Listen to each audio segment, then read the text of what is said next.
Assalamualaikum warahmatullahi taala wabarakatuh. Bismillahirrahmanirrahim. Alhamdulillahirabbil alamin wa bihi nasta'in ala umuri dunya waddin. Wassalatu wassalamu ala Rasulillah Muhammad ibn Abdullah wa ala alihi wa sahbihi ajma'in. Rabbana la ilma lana illa ma 'allamtana innaka antal alimul hakim. Rabbi shrah li sadri wa yassir li amri wahlul 'uqdatam min lisani yafqahu qawli, amma ba'du.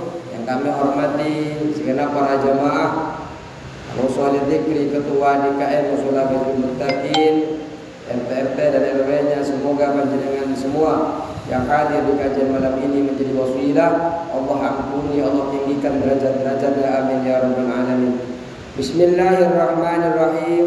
Sekarang kita masuk kepada faslun fi ahkamir rohani. Faslun fi ahkamir rohani. Malam ini kita akan membahas tentang gadai. Bagaimana gadai menurut syariat yang diajarkan Allah, yang dijelaskan oleh para alim ulama. Rohan gadai ini kalau kita melihat di dalam kitab Fathul Qarib adalah secara bahasa as-subut, artinya tetap. Itu secara bahasa. Tapi kalau kita lihat secara syariat, ja'lu 'ainin maliyatin, menjadikan harta benda yang berharga,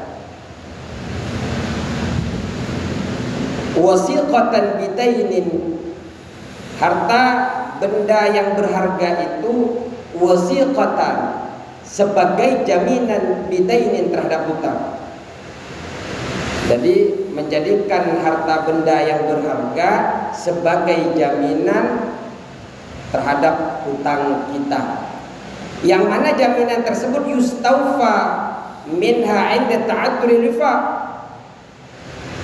yang mana jaminan hutang yang kita berikan tadi itu digunakan untuk melunasi hutang ketika sulit untuk melunasinya. Ketika kita udzur untuk membayar hutang kita, maka jaminan itu sebagai ganti daripada hutang kita. Dan tidak sah gadai itu kecuali ada ijab dan qabul. Harus ada ijab, harus ada qabul. Makanya nanti itu sebenarnya di dalam gadai itu ada namanya rukun gadai. Kalau di dalam kitabnya ada, kita ambil di dalam kitab Taqrirus Sadidah, ada rukun gadai. Rukun gadai itu ada 5. Jadi rukun gadai itu ada 5. Yang pertama rohinun. Rohinun ini adalah orang yang menggadaikan. Jadi rohin ini orang yang menggadaikan harta benda yang berharga, ini disebut dengan rohin. Rohin. Yang nomor 2 murtahinun. Kalau murtahinun ini orang yang menerima gadai. Orang yang menerima gadai artinya orang yang piutang, yang kita hutangi. Murtahin itu orang yang menerima gadai. Ada yang marhunun, yang nomor 3 adalah marhunun. Marhunun itu barang yang digadaikan. Marhunun ada rohin, ada murtahin, ada marhunun. Kalau marhunun ini adalah barang yang kita gadaikan.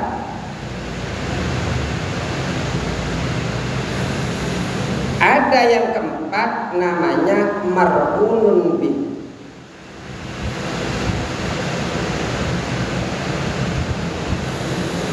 Marhunun bih ini adalah hutang.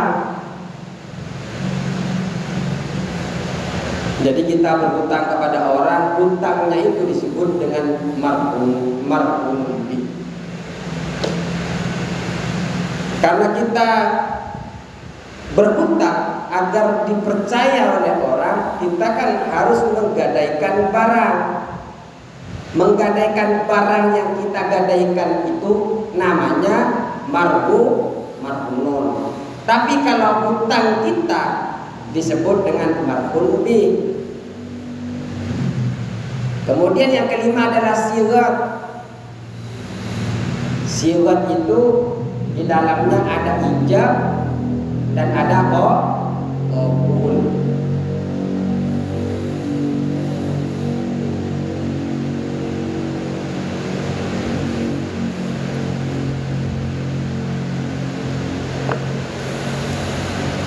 Jadi rukun gadai itu ada 5. Ada rohin, orang yang menggadaikan.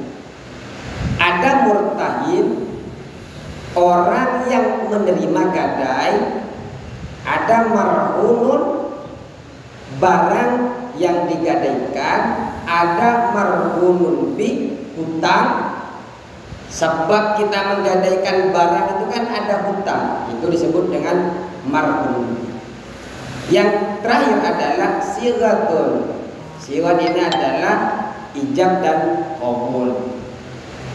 Bagaimana contoh gadai itu? Contoh, ada Zaid menggadaikan 1000 dinar.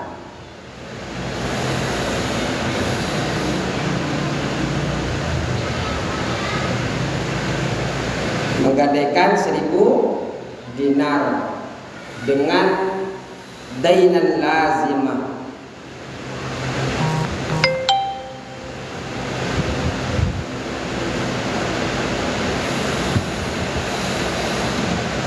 Contoh, seumpamanya Amar itu hutang pada Zaid 1000 dinar. Kemudian berkata kepada Zaid, jadi ada Umar hutang kepada Zaid sebanyak 1000 dinar. Kemudian Amar ini berkata kepada Zaid, saya gadaikan rumah saya kepadamu dengan 1000 dinar yang menjadi tanggungan bagiku. Di dalam kalimat tersebut, ini namanya contoh daripada gadai. Saya gadaikan hutang rumah saya sebagai jaminan dari hutang saya yang 1000 dinar kepadamu. Kemudian Zaid ini mengatakan qabiltu, saya terima. Saya mengatakan saya menggadaikan rumah saya, ini namanya ijab. Saya menggadaikan rumah saya bi alfi dinarin dengan hutang yang 1000 dinar laka kepadamu. 1000 dinar ini disebut dengan apa? Ini kan hutangnya berarti 1000 dinar. Ini disebut dengan marhun bih. Sedangkan rumahnya yang dijadikan gadai disebut apa? Marhun. Sedangkan Umar yang menggadaikan barangnya ini disebut dengan rohin. Zaid yang menerima gadai disebut dengan murtahinun. Siwat daripada Umar dan Zaid ini disebut dengan ijab qabul. Jadi harus ada semuanya ini. Terus, dan juga tidak syarat daripada tiap-tiap dari orang yang menggadai dan yang menerima gadai ayyakuna mutlaqai tasarrufi. Jadi syarat masing-masing dari rohin orang yang menggadai dan murtain orang yang menerima gadai harus mutlaqut tasarrufi. Apa? As-sah mentasarrufkan, as-sah menggunakan pada barang yang diterima. Kalau seumpamanya dijamin dengan barang, kemudian setelah dia tidak bisa bayar hutang, kan jaminannya nanti diambil sama orang untuk melunasi hutang itu. Akan tetapi kalau ternyata tidak bisa bayar hutang, terus jaminannya nggak boleh diambil orangnya, maka tidak sah. Karena harus bisa secara mutlak menggunakan barang yang digadaikan.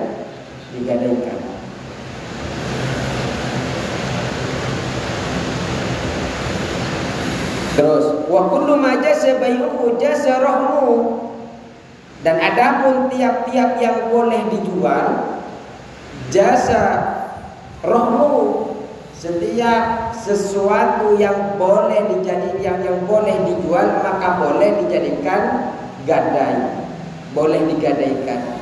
Fit duyuni, terhadap hutang-hutang. Idastaqarra subutuha fit dimmati, ketika hutang tersebut sudah menetap di dalam tanggungan, sudah ada akad, sudah menerima uang hutangnya, sudah.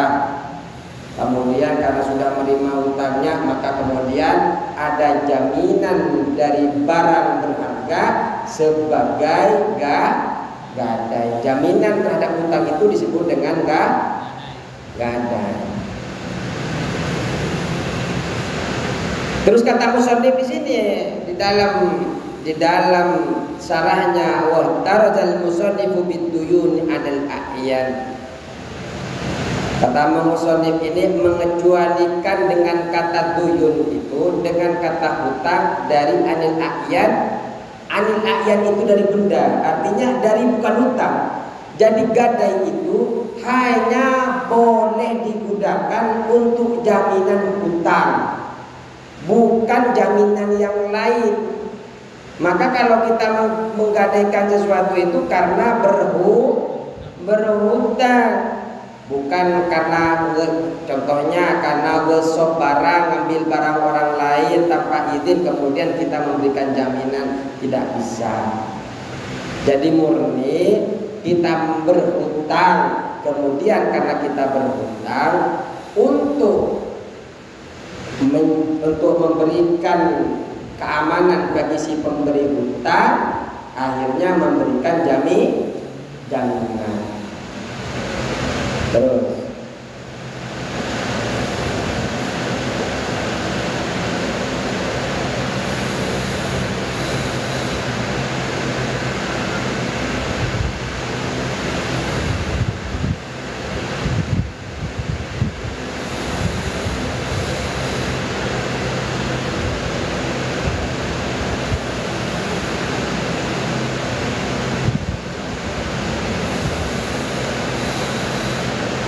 maka tidak sah yang kita sebutkan tadi seperti ka'ainin mausubatin wa mustagharatin, dan barang pinjaman dan sedua nahwihima dan sebagainya, seperti yang contoh kedua ini, minal a'yanil madmunati, benda-benda yang menjadi tanggungan.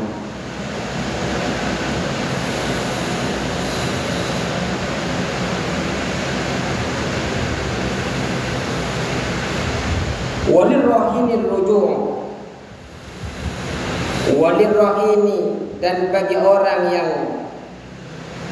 menggadaikan barang, bagi rahin, ar-ruju' fihi ma lam yakbihu, diperkenankan untuk menarik kembali ayil murtahinu, menarik kembali barang dagangannya itu sebelum diterima oleh orang yang menerima gadai. Artinya kita ini boleh tidak melanjutkan menggadaikan barang selagi penerima gadai itu tidak menerima gadaian kita. Fa in qabidal 'aina al-marhunata mimman yasihu iqbaluha lazima ar-rahmu wa amtana 'ala-ar-rahini ar-ruju' fihi. Faiqo bidal aina, apabila menerima al-murtahin ini, orang yang menerima gadai ini, al-marhunata, kepada barang yang digadaikan.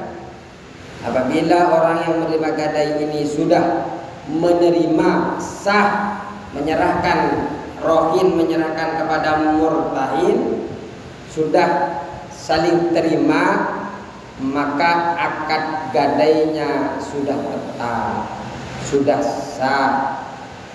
Tidak boleh, dilarang bagi rohin untuk mengambil kembali barang gadainya.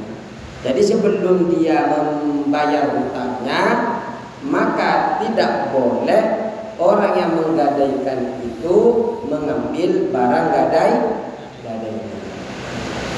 Ada syarat-syarat daripada barang gadai itu. Tidak semua barang gadai itu kemudian bisa digadaikan. Ada syarat-syaratnya. Ada yang disebut dengan syurutul marhun ini. Yang pertama kita mulai dari syarat daripada hutang, ad-din. Jadi syarat hutang.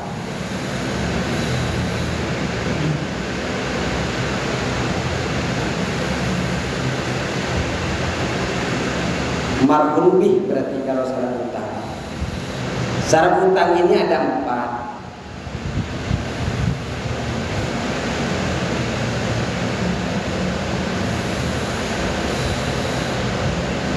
Yang pertama, marhun bih harus berupa hutang. Jadi bukan berupa yang lain yang telah kita sebutkan tadi itu. Harus berupa hutang.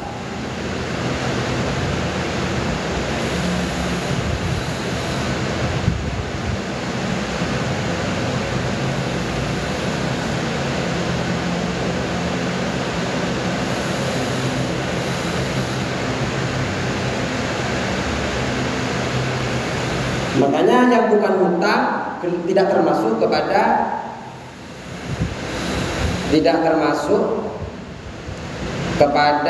yang bisa kita gadaikan, yang kita jaminkan. Kemudian yang kedua, ayyakuna sabitan. Hutang tersebut harus tetap.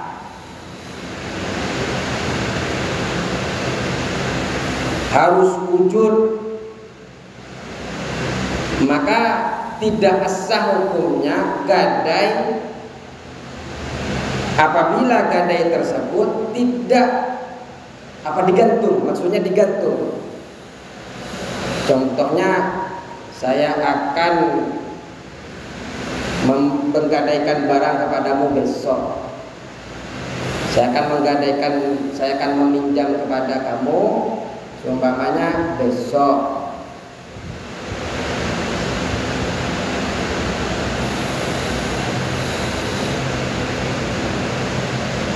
Jadi kan hutangnya masih besok, bukan sekarang. Kenapa? Karena hutang itu li'annahu ghairu mawjudin. Karena hutang tersebut tidak berwujud pada saat itu, maka tidak bisa kita menggadaikan barang kita. Atau seperti contoh, kadzalika nafaqatu zaujatin allati satajibu ghadan. Contoh, kita punya nafkah yang wajib kepada istri kita besok. Kemudian kita ingin menggadaikan barang tersebut. Itu tidak boleh. Kenapa? Karena masih ada untuk diselesaikan kepada istilah besok. Artinya masih tidak tetap hari ini penggadaian tersebut. Apa penghutangan tersebut? Ini syarat yang nomor 2, hutang tersebut harus tetap. Yang ketiga, ayakuna laziman. Laziman ini juga tetap, tidak bisa gugur. Sudah tetap, tidak, hutang itu sudah tetap dan tidak bisa gugur. Sudah tetap, tidak bisa gugur. Contoh, idza radatta sayyarati falaka alfu dinarin, contohnya. Ini punya hutang kita tapi tidak tetap. Contoh, idza radatta sayyarati falaka alfu dinarin. Jika kamu dapat mengembalikan kendaraanku, mobilku, maka kamu berhak mendapatkan 1000 dinar. Ini 1000 dinar ini kan ongkos. Kalau kamu bisa mengembalikan mobilku, atau kalau kamu bisa mengantarkan mobilku, maka aku akan berikan 1000 dinar. Nah, 1000 dinar yang akan kita berikan itu namanya akad ju'ana, berupa ongkos imbalan karena orang melakukan sesuatu. Ini tidak tetap, bisa gugur. Bagaimana gugurnya? Ketika orang tersebut tidak bisa mengantarkan mobil, bayar nggak kita?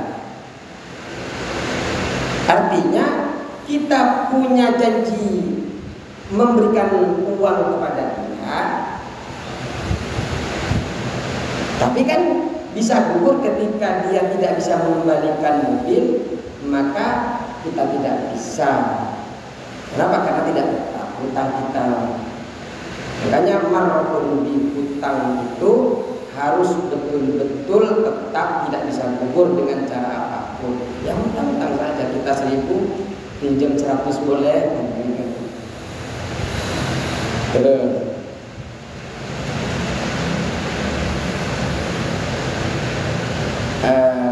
Terus ayyakuna ma'luman lil aqidain.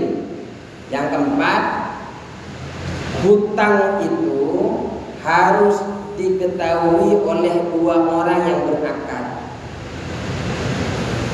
Ya, gimana kita mau berhutang sedangkan orang yang dihutangi tidak tahu?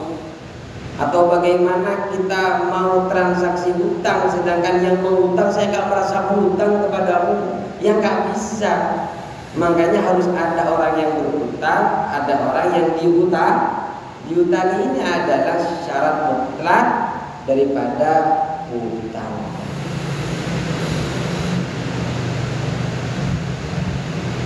Nah, itu adalah marhum.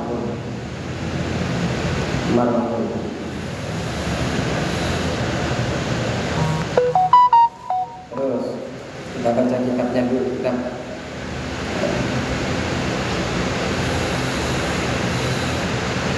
Sampai kemana kitabnya tadi? Syarat keempat. Kan sudah ya? Apabila barang rusak. Ya.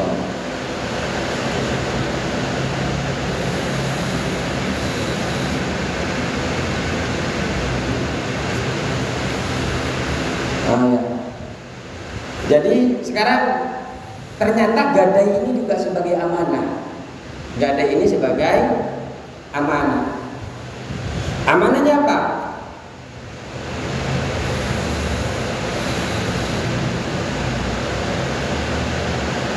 Wala yadmanuhu al-murtahin, dan tidak menanggung kepada marhun al-murtahinu, orang yang menerima gadai. Ternyata orang yang menerima gadai itu tidak menerima risiko, tidak menanggung barang gadaian. Ai la yadmanul murtahinul marhunah illa bita'at la bita'ati. Apabila barang ternyata barang yang digadaikan itu rusak. Rusak. Maka ketika rusak itu, orang yang menerima gadai itu tidak berhak menanggung atas kerusakan terhadap barang gadai tersebut. Illa bita'addi fihi, kecuali orang yang menerima gadai itu ceroboh atas barang yang digadaikan itu. Contoh, gadai HP, berharga kan HP, kita punya utang 1 juta, agar saling nyaman antar satu sama lain, akhirnya HP-nya kita gadaikan sebagai jaminan agar saling percaya. Setelah kita gadaikan, ternyata oleh penggadai ini dijatuhkan tanpa sengaja jatuh. Berarti murtahin ini kan ceroboh, lalai. Karena dia lalai, maka wajib dia mengganti atas barang yang digadaikan. Kenapa? Karena lalai. Kalau tidak lalai, maka tidak perlu menanggung atas kerusakannya. Terus,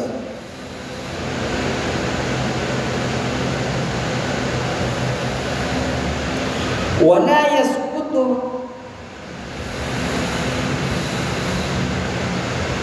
ini ya, betul ya?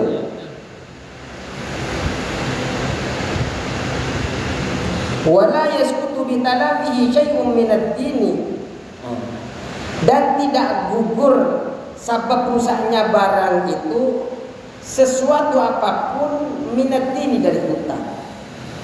Jadi ketika barang yang digadaikan itu rusak, artinya tidak akan menyebabkan hutang kita kepada orang lain itu menjadi lunas, ya kan? Ya enak banget karena dia rusak, kemudian karena ini rusak saya nggak mau bayar hutang saya, nggak bisa. Kecuali kata tadi itu, kecuali kerusakannya itu karena ceroboh. Walau idda'a talafahu wa lam yadhkur sababan li talafi suddiqa bi yaminihi. Ini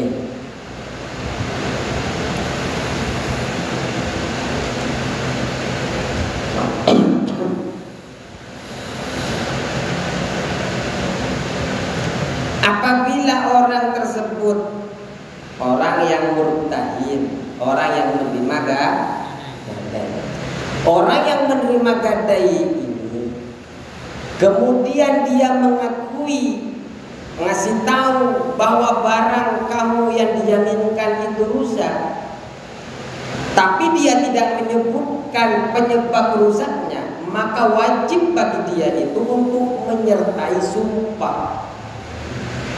Billahi wallahi tallahi, sumpah. Tapi orang dulu itu Pak takut bagi sumpah-sumpah itu.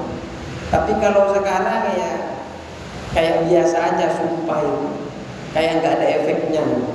Padahal dulu itu sangat takut sekali kepada sumpah. Sekarang semua disumpahin. Fa'inda kalau sababan zahiran lan yakul illa bibayyinatin. Apabila orang tersebut mengaku rusak kemudian disebutkan sabab-sabab secara jelas, kerusakannya karena apa disebutkan, pernyataannya itu masih tidak diterima kecuali ada saksi, kecuali ada bukti. Harus ada saksi. Oh iya, saya melihat dia nggak ceroboh, rusaknya memang begini-begini. Setelah dicek tadi memang besar. Seperti itu. Harus ada saksi. Walau idda'a al-murtahin raddal marhuni 'ala ar-rahin lam yuqbal illa bibayyinati.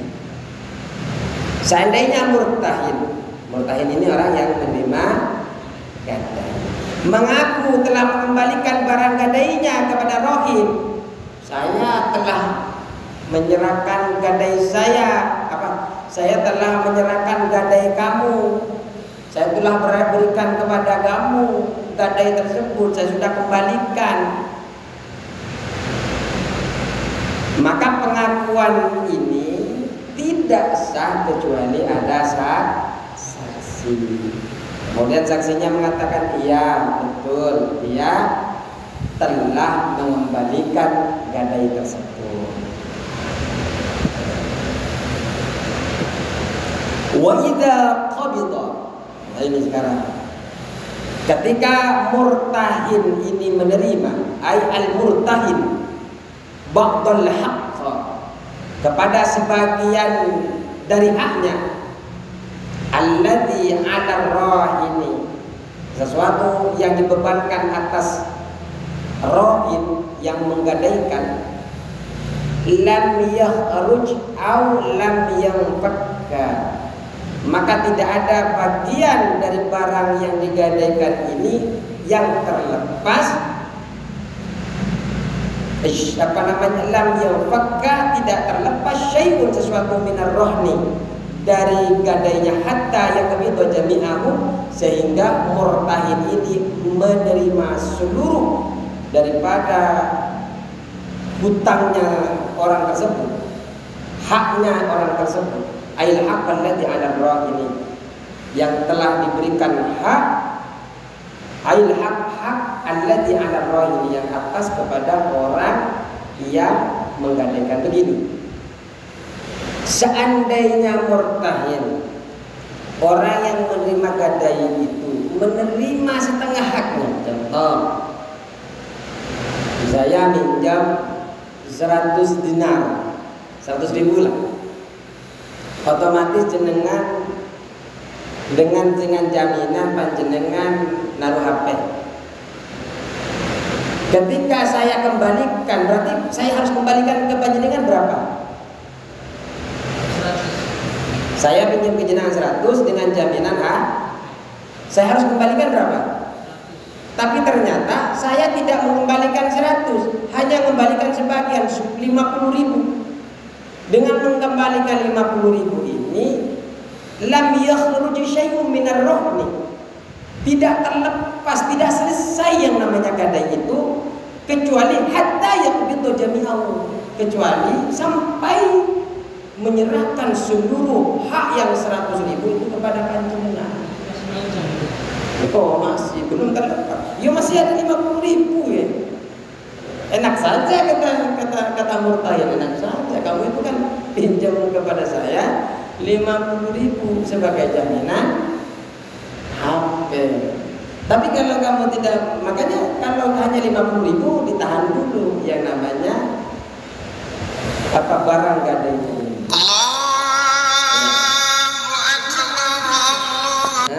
Pas jatuh tempo, misalkan kita nggak gini. Ini sudah ya, kita lanjut pertanyaannya ya. Silakan. Misal nggak